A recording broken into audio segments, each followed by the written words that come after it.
Primero de todo, buenas tardes a todos y a todas. Gracias por venir y gracias a los patrocinadores de la Fundación, que son el Ayuntamiento de Miranda, la Diputación de Burgos y el Grupo Hotelero Tudanca.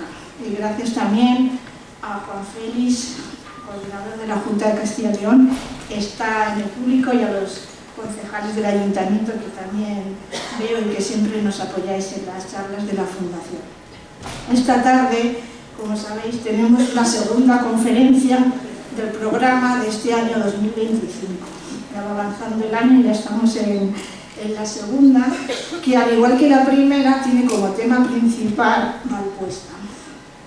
Después de la ponencia de nuestro querido Saturnino, Ruiz de Loizaga, que hoy también nos acompaña, que en este mismo foro trató la importancia de Valpuesta desde la historia y desde la lengua y la situación actual de estas investigaciones en torno al cartulario y al origen del castellano en Valpuesta.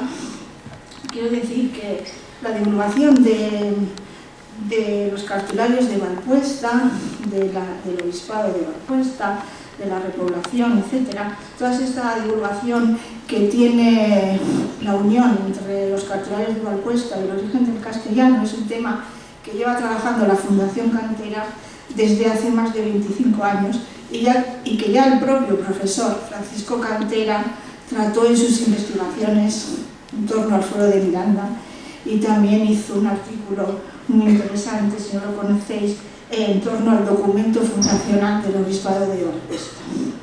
Hoy tenemos con nosotros a otro medievalista destacado, que está aquí esta tarde con nosotros, David Peterson, que va a analizar el cartulario conocido como Becerro Galicano de Valpuesta, que él y yo llamamos a veces el hermano pequeño, como hemos puesto en el título. El hermano pequeño porque es la copia del siglo XIII, ¿no? Él va a tratar sobre todo su contenido y el contexto de su creación. También un sorprendente protagonismo, que en su estructura tiene una serie de textos referentes a Salinas de Añana. Y también me lleva a pensar todo esto, a David no le quiero adelantar la ponencia, pero a hacer una tesis me lleva a pensar que el origen del cartulario esté relacionado con la consolidación de la frontera interdiocesana de las diócesis de Burgos y Calahorra, que se plasma también en ese texto muy conocido para los historiadores de Miranda, que es el Convenio de la Alternativa, que también afectaba a algunas de las iglesias de nuestra Miranda. Bueno, sin más, os voy a decir un poquito el currículum de David, que es muy rico. Es profesor titular de Historia Medieval en la Universidad de Burgos, donde imparte clases desde el año 2015.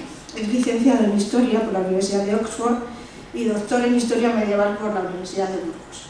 Su principal línea de investigación es la sociedad alto y pleno-medieval del norte de la península ibérica, estudiada a través de la documentación escrita y de la onomástica. Esto es tanto de la toponimia como de la antroponimia. Es autor de 3 monografías sobre la sociedad alto medieval de la Sierra de la Demanda, el Alto Ebro y la Rioja Alta, así como más de 60 artículos científicos y múltiples conferencias. Entre los artículos que tiene publicados extensivamente sobre los cartularios se pueden destacar, por su relación con la temática de hoy, varios, ¿no? Pero al menos 3. En 2019, la reaparición de Miranda en el registro, escrito en 1065, y su posible contexto histórico, que se publicó en nuestra revista, el Anuario Estudios Mirandeses número 35. En 2023, la consolidación de la frontera oriental de la diócesis burgalesa, 1150-1250, publicado en Hispania Sacra, número 152.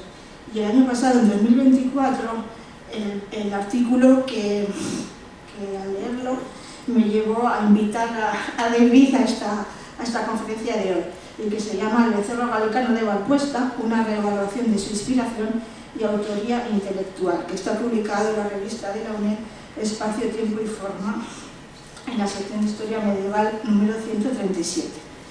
También tiene un artículo destacado sobre este tema que se llama, en prensa, que se llama Cartulario de Froncea, estudio y edición. Y luego, por último, deciros que David Peterson en la Universidad de Burgos dirige un grupo de investigación un poco inusual que se llama Perspectivas Diacrónicas Castellanas. Y digo inusual porque en ese grupo de investigadores, que está compuesto por 6 personas, se tratan diferentes etapas. No es un grupo de medievalistas, sino que hay romanistas, hay historia contemporánea. Bueno, pues es una línea de investigación muy interesante y que destaca dentro de la investigación de las humanidades. Y que agradecemos a David y a sus compañeros estas investigaciones en torno a la historia de nuestra provincia y de nuestra comunidad autónoma, porque siempre o casi siempre el público en general identificamos de alguna manera la investigación con el mundo científico. La investigación, como bien sabéis y como bien sabe la Fundación Cantera, también está en el mundo de las humanidades, y esto hay que destacarlo porque no siempre se tiene tan presente, y es muy importante también en esta área de conocimiento de la historia de las humanidades la investigación, porque sin investigación pues no tenemos nada, ¿no? No solamente se trata de tener artículos y monografías publicadas, detrás hay grandes trabajos y muchas horas de investigación que no siempre se valoran en este campo de las humanidades lo suficiente. Y sin más os dejo con David y su charla, que espero que os resulte interesante. Muy bien, muchísimas gracias, Laura. Tan amables, quizás un poco exageradas las palabras, se agradece muchísimo el cariño también, ¿no? Y muchísimas gracias a vosotros, por supuesto, tanta gente que me impresiona un poquito, la verdad, y a las autoridades y a la Fundación que también hace posible pues estas charlas tan interesantes. Yo creo que voy a levantarme, ponerme de pie para hablar un poco con más soltura, que es como mejor se habla al final. Y como perfectamente ha dicho Laura, voy a ver si funciona esto. Sí. Como bien ha dicho Laura, pues el tema de hoy es Valpuesta, ¿no? De nuevo, hablamos de Valpuesta, pero como bien ha dicho Laura, vamos a hablar no del mejor conocido becerro gótico, aunque sí, voy a hablar de él también, pero el centro de atención hoy va a ser el otro becerro, el otro cartulario de Valpuesta, que es el becerro gallicano, se llama así. Luego voy a hacer unos comentarios sobre las denominaciones de esos dos cartularios. Y lo llamamos cariñosamente pues, el hermano pequeño. Pero hoy tiene su día, va a tener su día el hermano pequeño. Bien, vamos a empezar al final y vamos a terminar al principio, ¿vale? Un poco al revés. Ese es el colofón, ese es el último folio del becerro gallicano, ¿vale? Y es muy poco habitual en estos libros que se conocen como cartularios encontrarse con esto, precisamente, un texto que nos diga perfectamente la autoría y la fecha de composición. Realmente tenemos que intuir estas cosas. Aquí no, aquí lo dice plenamente, en las últimas 6 líneas, que aquí transcribo, ¿vale? Nos dice quién es el autor, Rodrigo Pérez de Valdivieso, como se comentó el otro día también, y nos dice la fecha, ¿vale? Nos dice la fecha de 2 formas. En la era hispánica, que es la forma tradicional de presentar las fechas hasta este momento, pero ese es un momento de cambio también, y se empieza a utilizar también el Anno Domini. En este caso, una forma especial, el año de la encarnación, ¿vale? Claro, hay consenso en torno a la fecha de este cartulario, 1236, y sin embargo, aquí pone 1237, ¿vale? Tenemos un pequeño problema. Ruiz Asencio, que es el profesor que editó esto, interpreta esto en términos del empleo de un sistema de cálculo que se llama el sistema pisano de datación, ¿vale? Eso es muy estudiado y hay consenso en torno a eso. Esencialmente el año empieza en otra fecha diferente, ¿vale? Eso explica por qué pone el 37 en una versión y el sabéis cómo funciona la era hispánica, ¿no? Que hay que restar 38 años. Entonces tenemos era 1274, se restan 38, nos da 1236. ¿Vale? Entonces, a pesar de esto, sí que hay consenso en torno a la fecha. Y sinceramente, entre nosotros, entre 36 y 37 tampoco importa tanto esa pequeña diferencia. Bien, entonces tenemos una fecha del cartulario que, insisto, es atípico. Generalmente fechamos los cartularios aproximadamente a partir de su contenido, su estilo de escritura. Y tenemos un autor, Rodrigo Pérez de Valdivieso, que firma el texto, pero realmente no sabemos prácticamente nada más de él. Y sin embargo, a mí se me ocurrió el año pasado indagar un poco sobre el porqué. ¿Por qué Rodrigo Pérez de Valdivieso decide en este momento hacer un nuevo cartulario? Y esta interrogación pues me llevó a pensar también a ver si realmente era él el autor intelectual del cartulario. Porque en mis investigaciones me ha salido otro protagonista, otro posible candidato, ¿vale? Nadie niega que Rodrigo fuera el autor material del códice, pero yo creo que detrás de él había otra persona, como vamos a ver a continuación. Y sobre todo la cuestión es por qué se hace este segundo cartulario en este momento. Y a partir de esta pregunta, pues nos vamos a ir desvelando un poco la autoría intelectual del cartulario.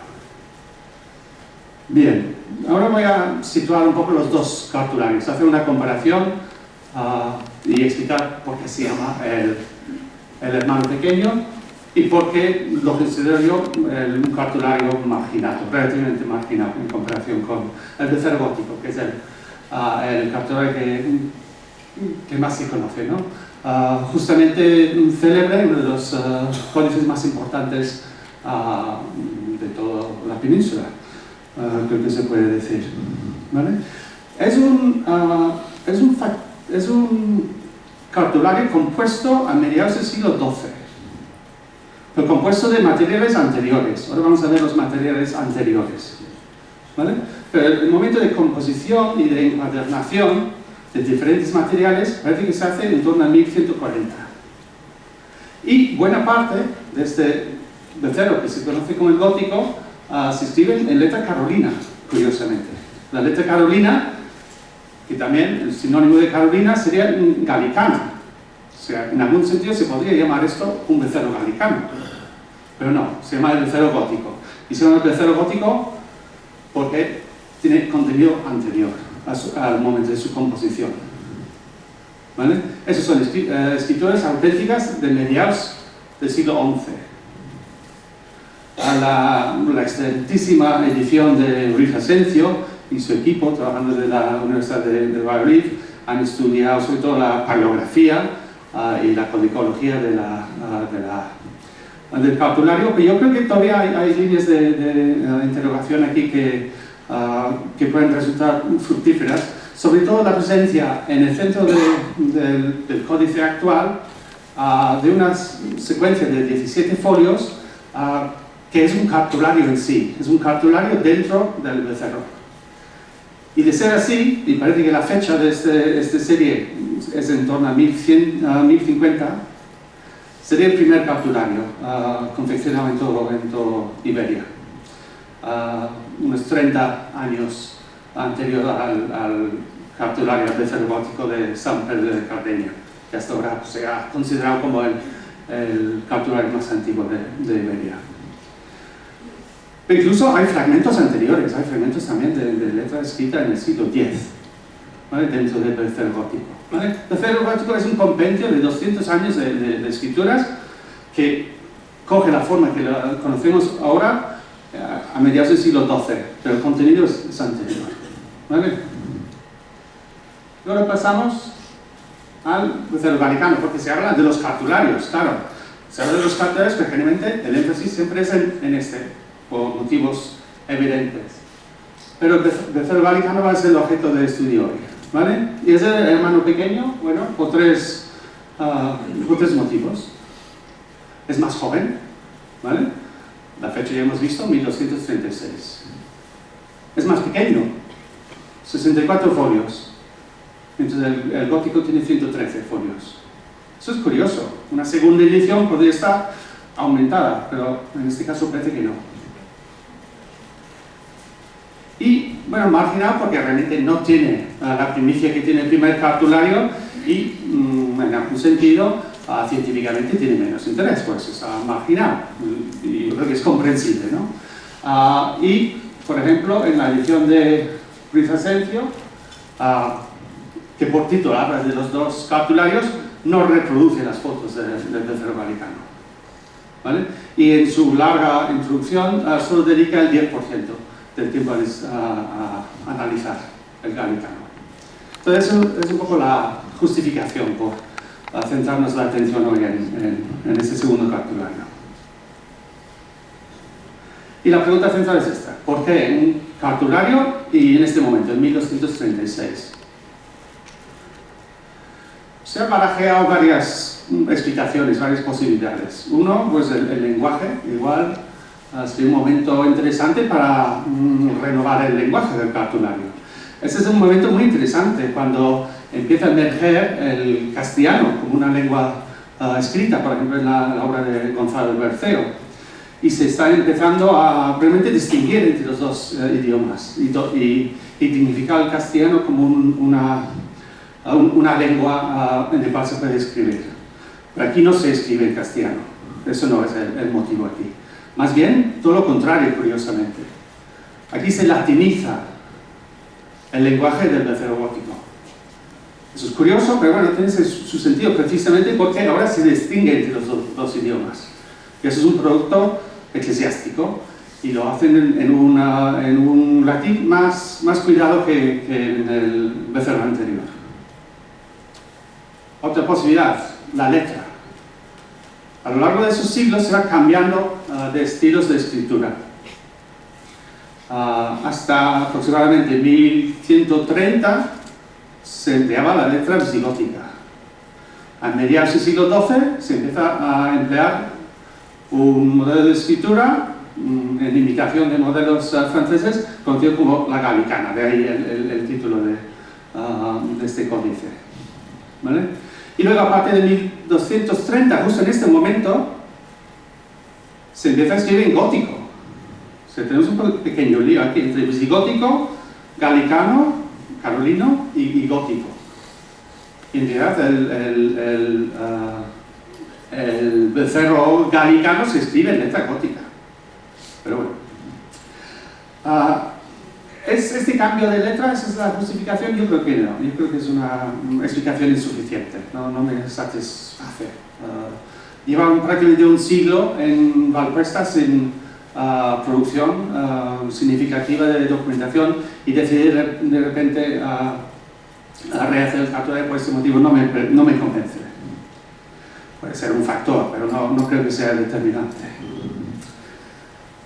Una explicación lógica sería la incorporación de material nuevo, ¿no? Poner al día un poco los archivos del monasterio. Pero hemos visto que es más pequeño, es prácticamente la mitad de tamaño que el becerro gótico. Y radicalmente esta no es la respuesta. Solo se introducen 3 documentos que no estaban en el gótico, y los 3 son documentos de principios del siglo XII y en sí son intranscendentes. Racionalización del becerro gótico, porque hay que decirlo, además de ser un cartulario facticio, compuesto a posteriori de materiales heterogéneos, es un poco anárquico en su estructura. Hay muchas repeticiones. Y yo creo que este sí que puede, en parte por lo menos, explicar la creación de un nuevo cartulario. Vemos la eliminación de mucho material, sobre todo documentos que ya no tienen importancia, en algunos sitios documentos caducos, ¿vale? Que no traen consigo derechos inmobiliarios, que es lo que realmente interesaba al monasterio. Otros documentos que se eliminan son documentos referentes a la Bureba, por ejemplo. Hay una secuencia muy interesante de documentos del siglo X referentes a Santa María de Buezo, una docena de documentos del mismo año. Es una secuencia extraordinaria, muy interesante en sí, pero eso da para otra charla. y se eliminan, porque realmente no tiene nada que ver ni institucionalmente con Valpuesta. En realidad es difícil entender por qué estaban en el becerro gótico. Entonces sí, hay eliminación de material. Eso yo creo que parcialmente es la explicación, ¿vale? Pero lo que no se hace es una renovación completa del becerro gótico. No se le reordena.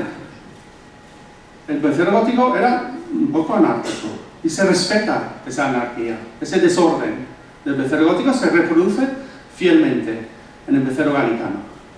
Eso no es el propósito de este segundo cartulario, ¿vale? Bueno, es el caso al 90% del becerro galicano.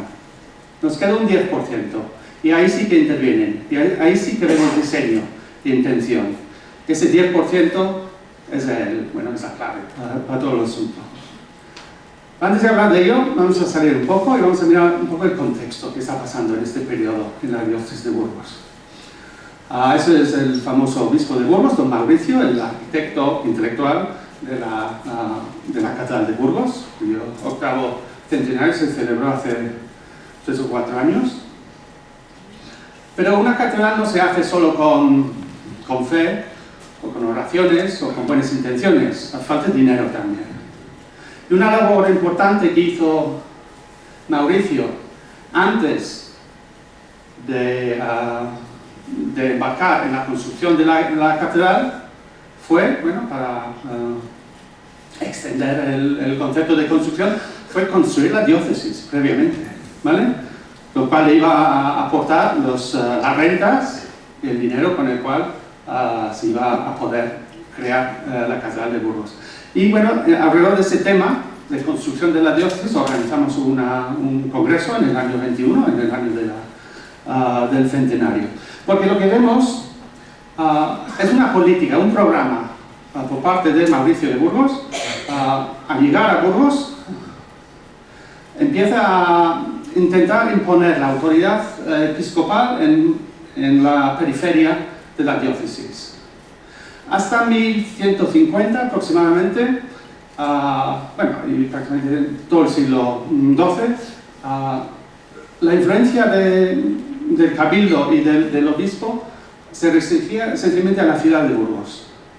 Apenas se genera documentación más allá de un entorno de unos 20 kilómetros de Burgos, básicamente lo que es el alfoz de Burgos, lo que se conoce como el alfoz de Burgos, ¿vale? La diócesis tiene sus límites que llegan al mar Cantábrico, los límites más o menos que van a ser los mismos límites durante toda la Edad Media y la Edad Moderna, ¿no? alcanzando la Edad Contemporánea incluso, ¿vale? Pero en la práctica la autoridad del obispo no llega a esos confines. Y Valpuesta, por ejemplo, a lo largo del siglo XII, al margen de esa extraordinaria creación del becerro gótico, apenas figura, no tiene ningún lugar en el cabildo burgalés, ¿vale? No se genera documentación catedralicia referente a la periferia diocesana. Eso es lo que cambia Mauricio, ¿vale? Entre los años 1218 y 1222 vemos una serie de documentos en los cuales se impone sobre una serie de iglesias satélites dentro de la diócesis, pero con cierta independencia. Lo vemos en Briviesca, lo vemos en Castrojeriz, lo vemos en San Quirce, lo vemos en Lara, y lo vemos también en un sitio que se llama San Miguel de Froncea, que fue una dependencia de Burgos desde la constitución de la gran diócesis burgalesa en 1068, pero luego se había dejado un poco abandonado. Pues Mauricio recupera Froncea, instala como abad en Froncea uno de sus colaboradores más importantes, que se llama Hilario, y ahí se crea un cartulario, hacia 1225. Froncea está en el municipio actual de Arlanzón, unos 25 kilómetros al este de Burgos capital. Se utiliza Froncea, la abadía de Froncea, como centro para luego controlar las tierras más hacia el este, hacia la frontera con Calahorra. hacia La Rioja, ¿vale? Y se recupera, por ejemplo, una antigua sede episcopal, Santa María de Oca, que también había estado muchos años abandonada, supuestamente según la tradición, por haber sido arrasada por los musulmanes. Se recupera Santa María de Oca. Se instala como abad de Santa María de Oca a nuestro amigo Hilario, el mismo, ¿vale? Y con la misma tendencia, pero ya más al norte, en 1228, aparece un arcediano en Valpuesta, por primera vez, creo que no me equivoco. El primer arcediano en Valpuesta, que aparece, que tiene un lugar en el coro de la Catedral de Burgos, aparece documentado por primera vez en 1228, y se llama Hilario, ¿vale? Entonces, bueno, ya estáis intuyendo quién es el actor principal aquí en esta producción. Bien, el arcediano Hilario. Esta iglesia no es Burgos, no sé si alguien lo reconoce, la Catedral de Toledo. ¿Vale? Aquí empieza la historia, ¿vale? La historia de Hilario y Mauricio, buenos amigos. Hilario se documenta por primera vez en 1213 en Toledo, en la documentación de Toledo, cuando se ha marchado su amigo Mauricio, reclamado para ocupar la sede de Burgos. Mauricio deja atrás a su colaborador Hilario, encargado de gestionar sus intereses inmobiliarios en Toledo, ¿vale? En otros documentos también figura Hilario también haciendo gestiones para el Cabildo de Toledo. Y también se le otorga un cargo muy importante, que es de la iluminación de la catedral. Un cargo que había ocupado Mauricio brevemente antes de su marcha, y al marcharse se traslada esa responsabilidad a Hilario, ¿vale? O sea, hay una estrecha colaboración, sobre todo que lo vemos después de la marcha de Mauricio.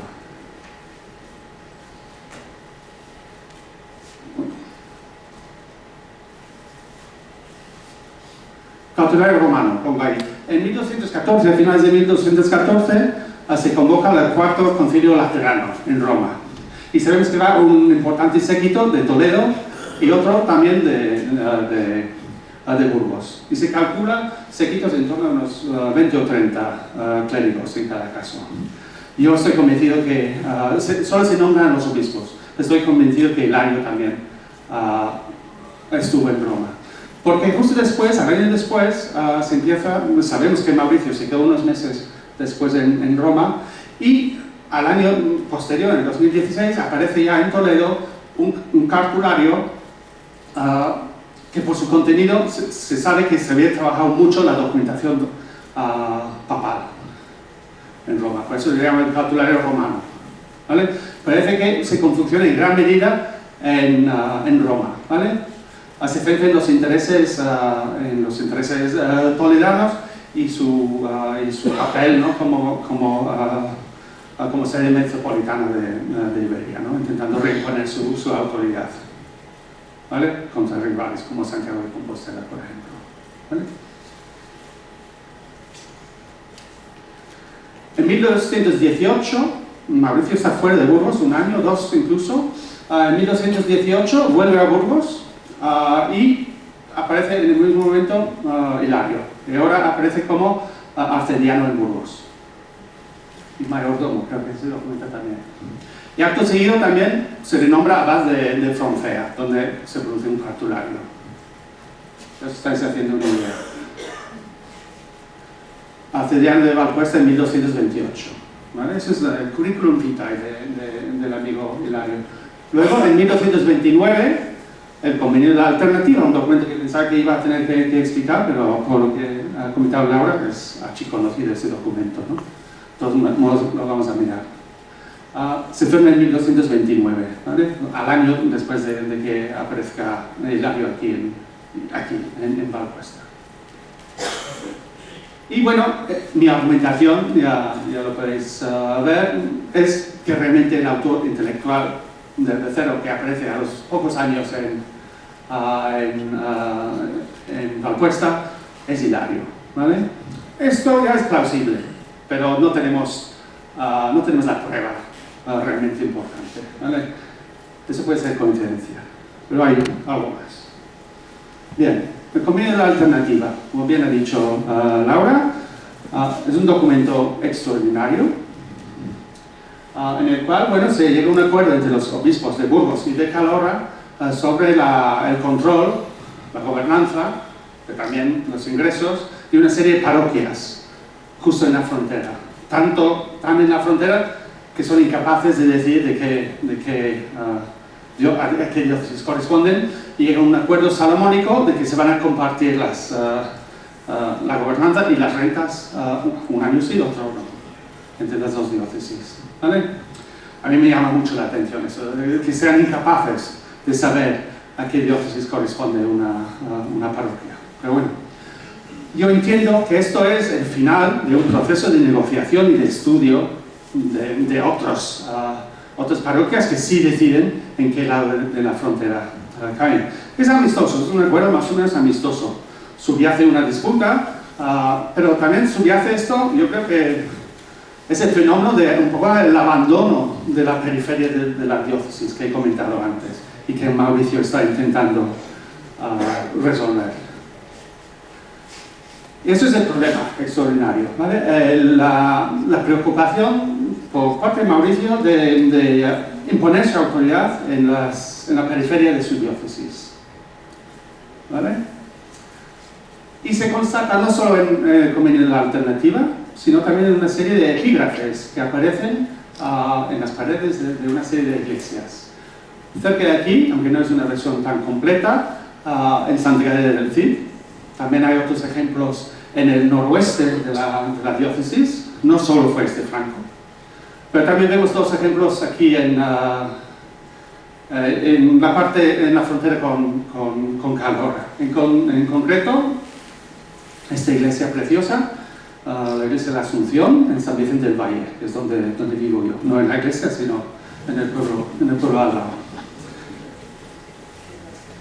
Esa es el epígrafe, ¿no? La consagración. Esa es una iglesia que es mucho más antigua que esto. Esta iglesia se argumenta si es del 8 o del 9. En todo caso es muy anterior a esto, es una reconsagración. Esta iglesia ya existía, había sido propiedad de San Millán de la Cogolla, ahora está Mauricio imponiendo su autoridad, ¿vale? Y son muy personalizadas estas consagraciones, siempre aparece el nombre de Mauricio, ¿vale? Afirmando su autoridad. De nuevo vemos la fecha en las dos formas, característico de este periodo, en años de gracia en este caso, 1224, en la era hispánica también, esta vez coinciden los dos sistemas. Y luego he señalado ahí esa dedicación un poco extraña para mí, esa datación un tanto extraña para mí, que se hace esto en el día después de la fiesta de San Bricio. Yo me pregunto, no sé, es más típico hablar si quieres poner una fecha, una referencia, una data de ese estilo, pues hacer referencia a la víspera o en el mismo día del santo, el día después. Y un santo como Bricio un poco oscuro, no sé. Luego, como epílogo, voy a volver sobre esto. Ahora mismo se pondría distraernos un poco. Bien, pues vemos una serie de estas consagraciones, ¿vale? Y la explicación para mí de todo esto es el hecho de que en este periodo Santo Domingo de la Calzada se está proponiendo como nueva sede de la diócesis de Calahorra. Y Santo Domingo de la Calzada es otro de esos sitios que estaba en la mismísima frontera. Y prueba de ello es este documento de Alfonso VII, en 1137, un siglo antes del periodo que nos interesa, afirmando que la iglesia de Santo Domingo, la iglesia fundada por el Santo Domingo, corresponde a Calahorra y no a Burgos. Claro, hasta ese momento, los orígenes de Santo Domingo de la Calzada es la retirada inicialmente del santo al bosque de Ayhuelas, el que funda una pequeña comunidad hospitalaria, en esencia con su iglesia, y solo con el tiempo, muy rápidamente, pero solo más adelante, se convierte en la importante ciudad, ¿no? que lo será pronto. Pero en 1137, claro, hasta ahora había sido irrelevante y nadie había pleiteado por su posesión. Ahora sí, empieza a ser interesante. Esa es un poco la secuencia de orígenes de Santo Domingo de la Calzada. El santo muere en 1109 y tradicionalmente se data la fundación de Santo Domingo de la Calzada a ese momento. Un primer reconocimiento regio en 1124, cuando Alfonso Batalló reconoce sus derechos. En 1137, acabamos de ver, se reconoce que pertenece a Calahorra, ¿vale? Esto es, no sé si conocéis Santo Domingo de la Calzada, desde donde está la catedral hasta lo que es el río, no sé si llega a unos 500 metros, ¿vale? Yo intuyo que la frontera diocesana, en teoría, sería el lecho del río. Pero claro, cuando no había rentas por medio no interesaba realmente definir la frontera exacta en términos orográficos, ¿vale? Solo cuando hay parroquias en juego, ¿vale? Y la emergencia de Santo Domingo como un sitio relevante les obliga a determinar exactamente dónde está la frontera. Porque incluso lugares un poco más al este, saltando el río Oja, como Gallinero y Manzanares, sí que pertenecen a la diócesis de Burgos. La colegiata, o sea, lo que es hoy en día la catedral, realmente la obra, comienza en 1156. Y se propone como sede catedralicia en 1223, como un poco antes quizás. Se documenta por primera vez en 1223. ¿Vale? Eso tiene que ver con la llegada en La Rioja, en la diócesis de Calahorra, de un nuevo obispo de fuera, que se llama Juan Pérez de Segovia. Aterriza ahí, no está muy bien recibido por los canónigos de Calahorra. Yo creo que esto sería un motivo también por querer trasladar la sede. Aunque lo que él alega es realmente que Calahorra está muy expuesto a las guerras con Navarra y con Aragón. Entonces lo quiere trasladar a la sede a Santo Domingo, donde la vida va a ser más tranquila. A eso pensaba él, en realidad todo lo contrario. En Santo Domingo el traslado recibe resistencia, no solo por parte de los canónigos de Calahorra, pero también por los canónigos de Santo Domingo, que no les hace ninguna gracia que llegue un obispo de fuera a mandar, donde hasta entonces ellos habían controlado la iglesia y la colegiata. Pone resistencia hasta el extremo que hay una serie de bulas papales denunciando esa resistencia, nombrando a los canónigos, condenándoles por esa resistencia. Y también condenan a la familia de los Haro, creo que es Diego López de Haro. Son una secuencia de López Díaz y Diego López, me pierdo un poco. Pero bueno, la familia de los Haro también, que son los efectivos señores de la zona en este momento. Bien, pues Santo Domingo se propone como sede justo en el momento antes de que vamos a empezar a ver estos indicios de una preocupación, hasta ahora que no había existido por parte de Mauricio, por la frontera. ¿Vale? Yo creo que están relacionadas las dos cosas. Y aquí, bueno, lo pongo en mapa. Aquí se queda un poco desdibujado, no ha aguantado un poco tanto el zoom, pero bueno, se hace una idea, ¿no? Esta es la ubicación de Santo Domingo, ¿no? Eso es San Vicente del Valle, Valgañón, Santa Gadea sería esta, aquí, supongo. He puesto un poco a Abuela Pluma. Y los otros son los lugares de convenio de la alternativa. Claro, queda un eslabón, tanto en mi historia como en esta secuencia geográfica, ¿no? Y los añado ahí con la flecha roja. Es una especie de saliente, ¿vale? Castellano que entra en la diócesis de Calahorra. Y yo entiendo que ese es un espacio muy disputado. Y es Salinas de Añana, como también ha hablado un poquito Laura. Todo esto tiene su origen a mediados del siglo XII, ya lo siento que vamos para atrás y para adelante, pero los orígenes de lo que realmente ocurre en el siglo XIII tienen sus orígenes en el siglo XII. ¿Vale? Hay un magnate a la vez que se llama Íñigo Ladrón. señor, documentado como señor desde los años 30, 40 del siglo XII hasta su muerte en el año 56.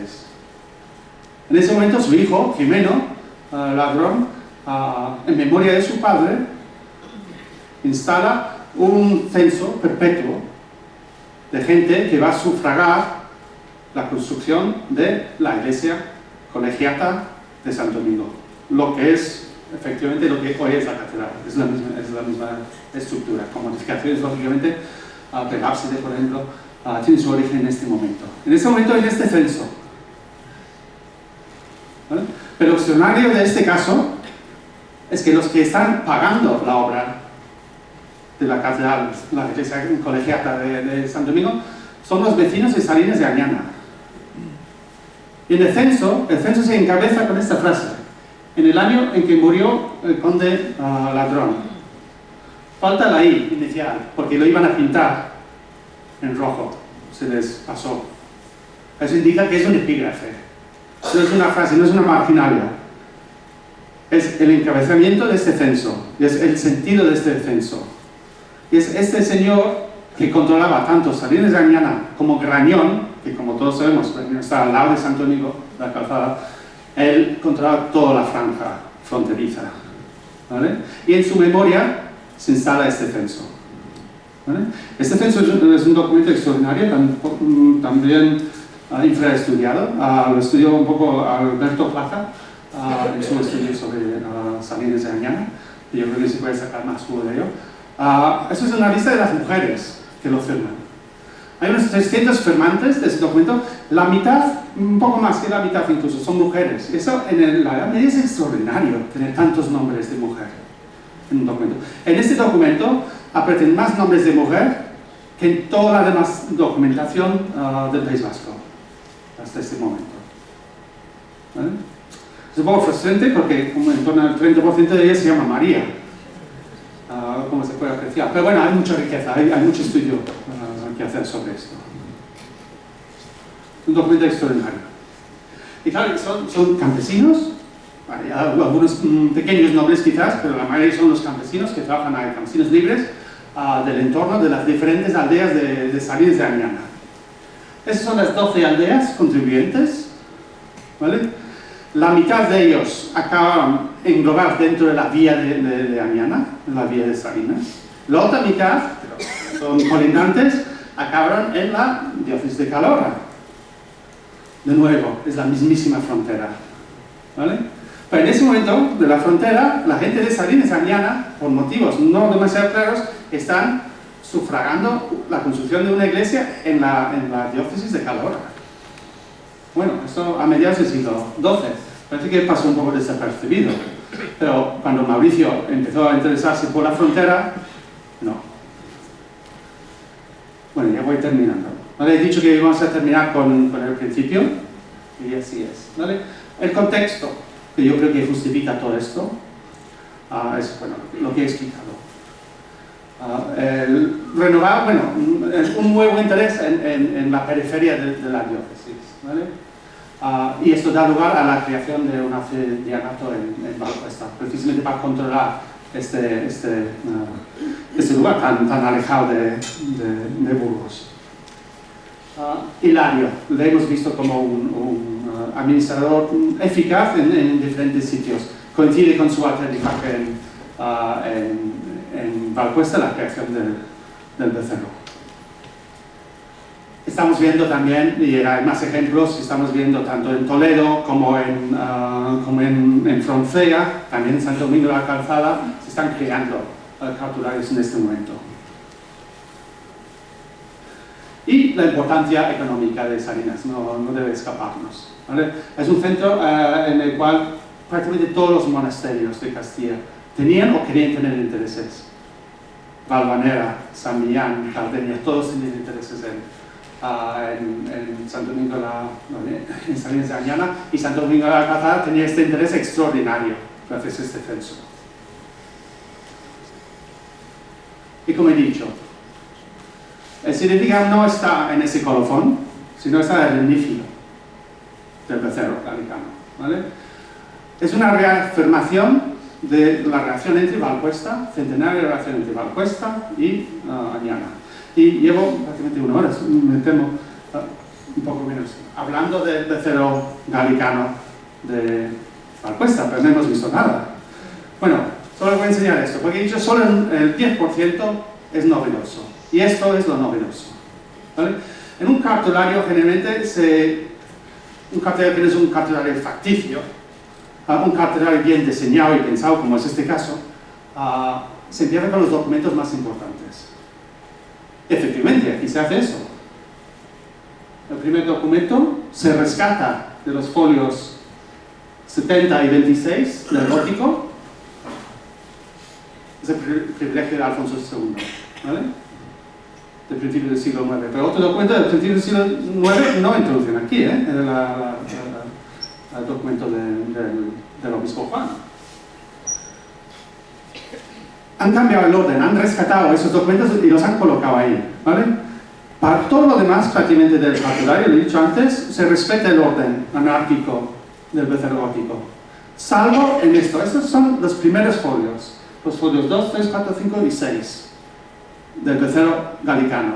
Y aquí se rescata de diferentes partes del gótico. Eso no es casualidad. Algunos del folio 108, otros del 43 en adelante, pero incluso cambiando un poco el orden entre ellos.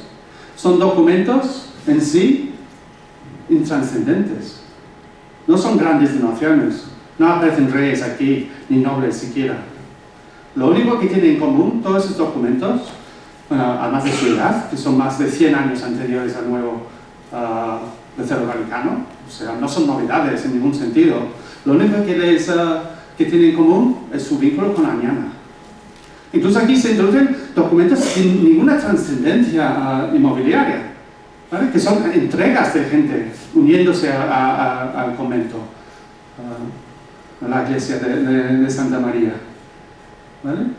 Ese es el típico documento que en otros momentos de la confección del becero gótico se habían eliminado por intranscendentes, pero aquí lo intranscendente se coloca en primer lugar.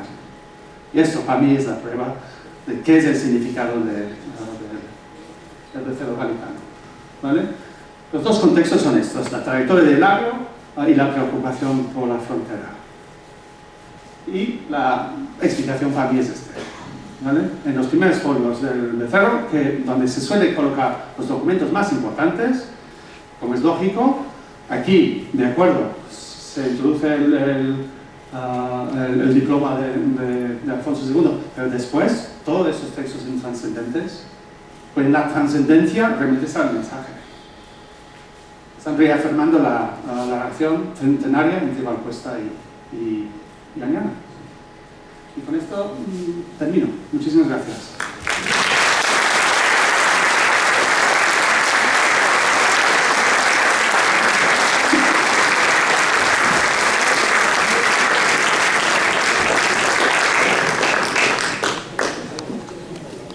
Bueno, pues muchas gracias por tu intervención, por esta ponencia tan interesante, con todos estos datos que sin duda para muchos son novedosos, ¿no? Como son todos estos intríngulis y en torno a la creación de este cartulario del siglo XIII. Bueno, ahora es el turno de preguntas. Si alguien tiene alguna pregunta, levante la mano, por favor.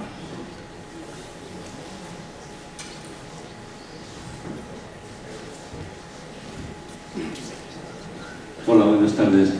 Yo quería preguntar por qué ha salido el término San Miguel de Froncea y yo pues lo único que conozco es Froncea, un pueblecito de La Rioja, pero si se refiere al mismo término.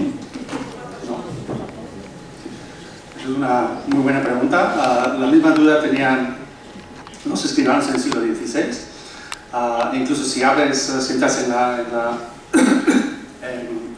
en Pares, en el archivo estatal de documentación, dan equivalente a los dos sitios. Pero no, San Miguel de Froncea, y la R es muy importante porque es parte de la etimología, es una etimología muy bonita y muy transparente. Viene de Faranlucea, del euskera de Aranlucea, de Valle Largo. Vemos todo el proceso del cambio del topónimo. y todavía existe el arroyo en el municipio de Arganzón. Está perfectamente ubicado y por suerte hace 10 años, 15, apareció un cartulario. El cartulario de Frontera, que está en vías de edición y que es realmente lo que ha permitido esta construcción y ver esta política de Mauricio y el papel de Hilario. Pero eso, la gente ha confundido los dos lugares. Foncea, la etimología más probable es que va a ser fuente del Cea, del río Cea, que ahora es conocido como el Ea. Cea es un mitológico que se da en otros lugares también, en Valencia y León. Eso se documenta como Fuencea, y el otro tiene una etimología muy clara. Pero la gente ha confundido los dos lugares, incluso en los propios archivos de la Catedral de Burgos, a partir del siglo XVI. Yo creo que constantemente lo escriben como Foncea, y se ha entendido que era la misma voz. Por eso insisto yo en la R, porque etimológica es muy importante para distinguir los dos lugares. ¿Alguna pregunta más? Jesús. Hola, muy buenas tardes. Muchas gracias por lo bien que ha explicado el tema. Entonces, hay una pregunta que hace tiempo que la tengo. Oca, creo que existe todavía el obispado de Oca a título que en el Vaticano creo que ponen a cualquiera, a uno que no tiene sitio o sede. Por ejemplo, creo que el Papa actual fue obispo de Oca. ¿Dónde está ubicado más o menos ahora? ¿Oca? Sí. Bueno, más o menos es muy fácil contestar, es en Villafranca, Montes de Oca. Sí, pero seguro que estaba ahí mismo. Sí, sí. Pero se discute la iglesia original. Y he leído como que no. Tengo mi versión. Se discuten entre dos iglesias posibles. Uno es lo que queda de las ruinas del monasterio de San Felices de Oca, ¿vale? Que están justo en la carretera, que el Camino de Santiago pasa por ahí. Y otra, Santa María de Oca, está metido en un desfiladero yendo hacia Alba, hacia la presa de Alba, ¿vale? Es curioso, en el siglo XII, los de Burgos afirman que la sede antigua fue Santa María de Oca, pero todos los restos romanos y posiblemente después visigodos están en el entorno de San Felices. Yo creo que la sede episcopal sería en San Felices, pero San Felices cae en manos de San Millán de la Cogolla. Y San Millán de la Cogolla era muy poderoso, era un mal enemigo contra quien pleitear.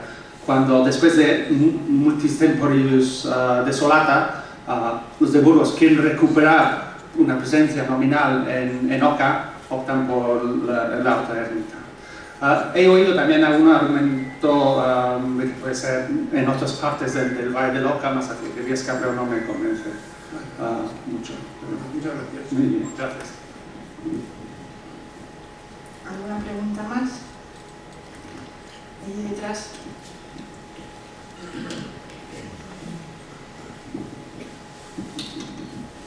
Buenas tardes, gracias por su exposición. ¿Me podría decir, por favor, es que no sitúo bien, el obispo Juan, dónde se sitúa? ¿Es quien sucede al arcediano Hilario en Valpuesta? ¿Dónde se sitúa el obispo Juan? El obispo Yo he Juan. oído hablar de un obispo Juan en Valpuesta. Sí.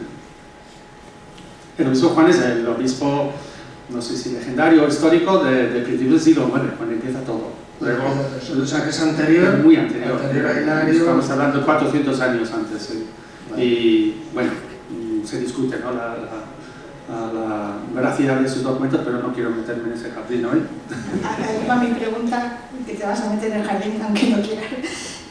Acabas de decir en tu exposición que el becerro galicano no reproduce exactamente todos los documentos que tiene el gótico, tiene menos documentos, y curiosamente entre los que elimina este documento del obispo Juan, ¿no? El documento de fundación, aunque se considera No lo reproduce, pero por el folio 8. Pero no lo ponía al principio. No. Pero justo después de esto de Añana. Después de Añana, o sea, no lo elimina, ¿no? Vale, es que te he entendido como que lo eliminaron, me estaba ya causando curiosidad. ¿Por qué? Porque como bien dices, ese documento, y hay muchas voces, muchas investigaciones que dicen que ese documento del 804 es falso, ¿no? Que no existía igual tal documento fundacional y hicieron esa reproducción. Y al decir tú que no estaba, al entender yo, perdón, que no estaba, digo, igual ya intuían que en el siglo XIII que ese documento no tenía que estar al principio o que se podía ya intuir que no era del todo original. No lo sé, ¿qué piensas tú? No, pues sí está en el Vaticano, pero lo que he querido decir antes es que no está en el sitio de privilegio donde podríamos haberlo esperado, lo cual me llama muchísimo la atención. Porque, bueno, hay solo pues una breve descripción de cada uno de esos documentos de Añana, pero tenéis que creer, son muy trascendentes, no tienen ninguna importancia ni histórica, ni diplomática, ni económica, ni nada, es muy extraño verlos todos ahí en bloque y está diseñado así, o sea, no los han copiado, los han cogido de diferentes sitios y les han puesto justo por delante de los Juan. ¿Alguna pregunta más? Debo decir que es lo más extraño que he visto en un cartulario, y vamos mirando las estructuras de unos cuantos. Lo típico en esos cartularios de principios del siglo XIII es unir todos los documentos más importantes, quiere decir regios, no de campesinos de Añana, con todos mis respetos. Y aquí hacen algo muy diferente. Y los documentos que se suelen unir a principios de los cartularios muchas veces son clasificaciones, eso es de lo que entendía. Sí. Pero aquí es al margen de ese primer documento, eso sí, pero luego es muy curioso. Y eso tiene que tener una explicación. Porque además no son documentos que vayan a demostrar la importancia económica, porque son, como bien dices, donaciones personales, gente que ingresa en Santa María de Valpuesta o que dona pues, fincas que son de poco valor. Entonces, tampoco pueden demostrar con eso el poder económico que les une a, digamos, a las rentas que puedan tener, porque son personales, no son documentos que les generen dinero, por hablarlo claro. Entonces todavía es más curioso, ¿no? Sí.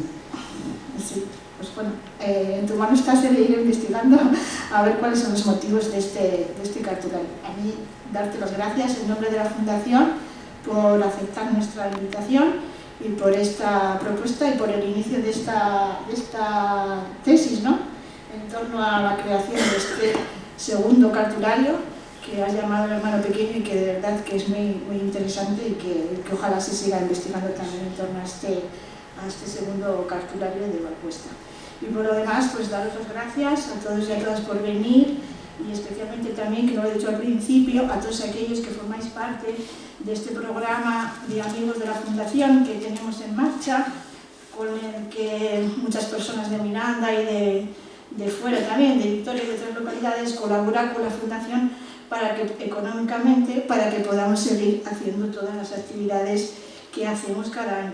Afuera, en la mesa que está junto a la puerta, tenéis ejemplares de estas fichas que podéis rellenar si tenéis a bien haceros amigos de la Fundación, que como estamos en el régimen fiscal de fundaciones, ¿no? De la ley de mecenazgo, pues todas las aportaciones os desgravan también en el IRPF, con lo cual vosotros salís beneficiados y la Fundación también con apenas una cantidad mínima que pusimos de 2,5 euros al mes, que no es mucho, pero que a la Fundación le ayuda bastante. Así que si os animáis, pues ahí fuera tenéis las fichas que podéis entregar en la Fundación o a cualquier patrono de los que tengáis contacto o a mí misma. Sí. Estoy un poco dolido porque nadie me ha reclamado el epílogo que os había prometido. Era muy divertido.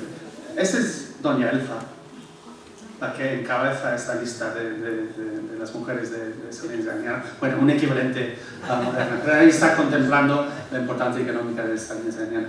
Pero la referencia a San Bricio, referencia que a mí me extraña un poco, se explica aquí. Es el testamento de Mauricio de Burgos, en el cual pues deja dinero para una serie de vistas, ¿no? Empezando desde abajo, pues vemos el rey don don Alfonso VIII, no puede ser menos. Luego está su madre, su padre, por supuesto, lógico. Y luego están esos dos señores. Uno es don Martín, que nos explica que había sido su arzobispo toledano, ¿vale? Entonces, cuando había empezado su carrera en Toledo antes de ir a Burgos. Y también el obispo de Plasencia, don Bricio, que es el primer obispo de Plasencia. Sí que es una figura histórica. Y yo creo que eso es porque se fija en el día después de la fiesta de San Bricio. Yo creo que es bonito porque humaniza de algún modo a esta gente que está un poco alejados, solo les conocemos a partir de los diplomas. Eso es un toque personal, incluso sentimental hacia uno de sus mentores, supongo. Así que eso, para mí es la explicación de eso. Sin más, ya termino. Muchas gracias por este último apunte. Bueno, os decía esto del programa de amigos, que sin duda es algo importante para la Fundación.